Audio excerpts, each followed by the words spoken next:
Hello and welcome to Unstoppable Unbreakable, where each week we'll hear from Granada Hills charter coaches, special guests about honing our talent with hard work and how that makes us unstoppable and how building resilience makes us unbreakable.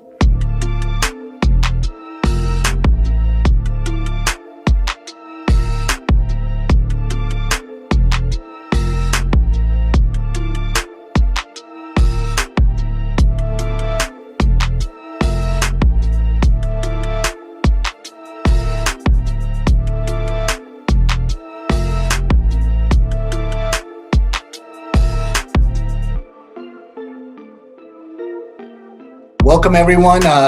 I'm Ivan Garcia. I'm the head softball coach at Granada Hills Charter High School. Today's guest is Irene Rivera. She's an alumni at Granada Hills and currently our pitching and catching coach. Irene, why don't you go ahead and tell us a little bit about yourself? Okay, well, I'm Irene, and like Coach Garcia said, I'm an alum at Granada Hills Charter High School. I graduated in 2015. And from there, I was able to get a scholarship to attend Stony Brook University. I played 4 years there. I was a catcher. And then in the midst of all that, I believe in summer 2016, I was on the Mexico softball Olympic team. And I was able to play in a tournament there in Colorado.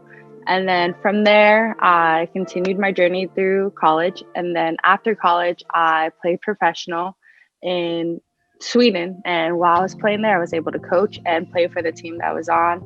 And after I was out there, I was like, I still want to continue my coaching career. So I reached out to Coach Garcia and asked if I can join the coaching staff here at Granada. And unfortunately, my time got cut short with COVID for the first season, but I'm excited to return, and hopefully we return this upcoming season.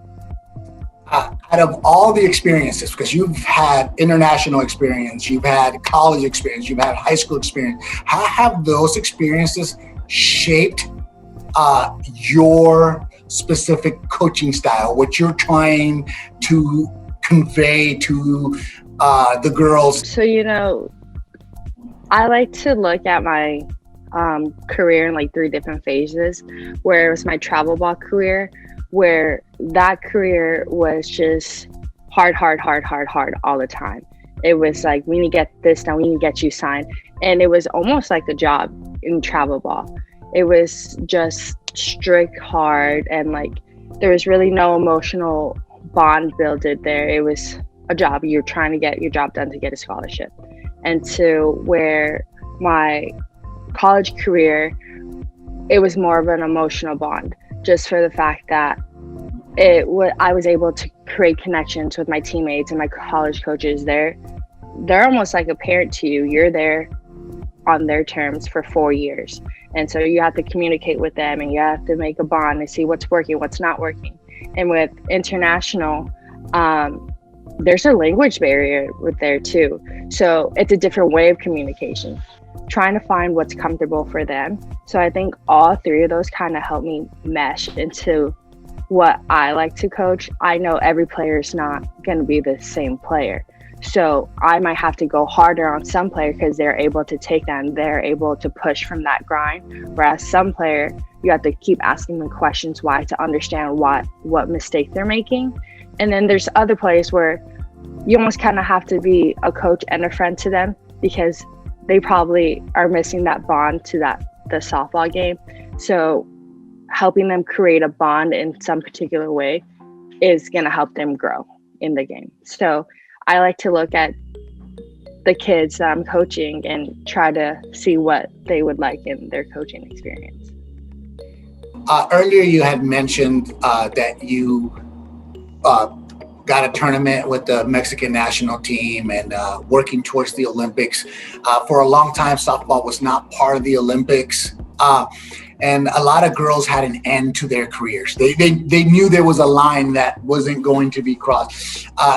Can you elaborate how playing abroad, maybe a pro league or the Olympics, most of all, the highest level helps girls today move in the growth and perseverance and passion for the game that we're obviously you and I both love and want to see grow? How does those components help this sport move forward, help instill that passion, growth, perseverance for the girls today? You know, I think it's a great opportunity that softball's bringing back to the Olympics, and there's actually professional organizations that are coming out for the softball league and showing on ESPN, or even having the opportunity to go abroad and play in a professional league in a different country. I think those are amazing opportunities to instill passion in these girls, because I think for a brief period where the only time softball was being shown on TV was the College World Series, and that's the only time these little girls were able to see it on TV. And I think the opportunity to see it more on TV and to, oh my God, like I could be on TV and play in the Olympics. Oh, I can be on TV and play in this new upcoming organization. You know, I think seeing it more on TV, like, and normalizing it like these other sports, I think it's going to instill passion in these girls, like, and broaden, like, oh, my career doesn't end in college, or my career doesn't end in high school. Like, they're having that hope again. And I think having that hope of being able to go to a different, to further their career, I think that's really going to help these girls think that they can play, and they have that hope of that, or that little girl, like that little girl feeling again, just saying like, oh my God, like I can do that. The current pandemic has kind of slowed everything down, and how would you encourage someone that's, you know, not doing anything, not doing much? How would you encourage them to push through our current situation? I think it just goes back to that feeling again, like when trying to remember that feeling when you were on that softball field, or this past summer, or like the 2 summers ago, or that remembering that feeling of like that home run hit you have, you know, trying to still find that drive and that passion. And like, even though you can't go out and play with your whole team still, or maybe some players are, but if you aren't able to, like, go in the backyard, hit some softballs or do some drills, remember that feeling of getting better. And I think it's always trying to get better every day and trying to stick to that grind. And, you know, this pandemic is hard. So it's definitely a hard time for a lot of athletes, because something they love just got taken away. So, and it's something they can't control. And I think that's a big thing to remember.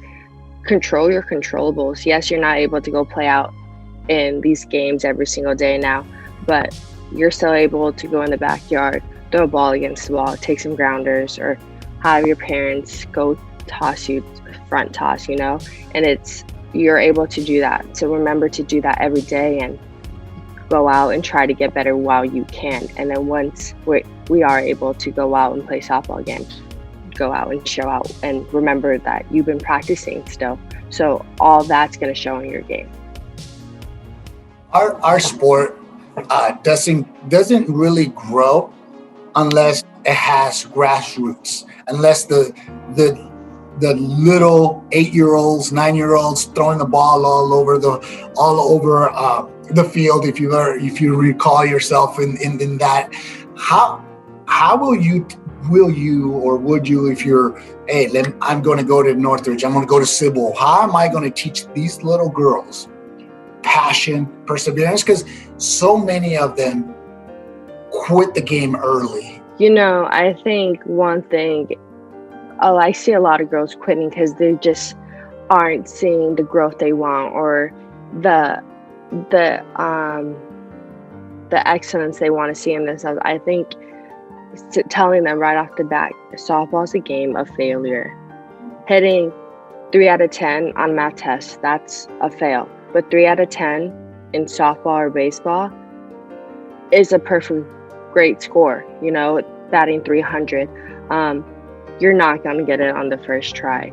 You have 3 strikes. That's why you have 3 strikes. You may swing and miss the first one, but you might hit the second one, and trying to tell these girls, like, no matter what, you always are going to fail in this game. But that's what makes this game great, because one time you can fail and the next you'll be the hero of the game. And I think I would want a message to these girls. It's just go along with the ride. It's never going to be perfect. It's not always going to be ugly, but just letting them know it's at the end, it's all going to be worth it. The memories, the joys, the little things, all the tournaments, all that is worth the failure. I've always told the players, if you get a day off and you have passion for the game, that day off becomes a practice. You just go and play by yourself. I'm hitting the tee, like you had mentioned earlier. If you celebrate your day off, then that passion isn't quite there, because a passionate softball player, it's hard to take the bat out of their hands. It's hard to get them to put the ball down. They're either throwing it against the wall or messing with their grip. It's a fire that doesn't go out. Passion to me is a fire that doesn't go out. That's probably a better statement. And there's so few out there that have your passion and have your experience. In closing, is there anything you would say, I want people to come in contact with Irene Rivera to walk away from knowing or saying that girl did this? What do you want them to know about Irene's passion and Irene's perseverance? I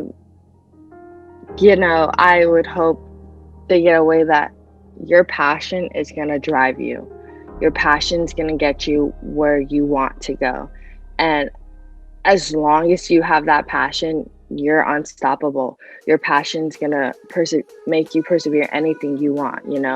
You put your heart to it, you're always going to get what you want. At the end of the day, even if you're not getting that first place trophy, your first place trophy is possibly going to college, getting that degree, or just having that passion to do everything you want in life and always succeed.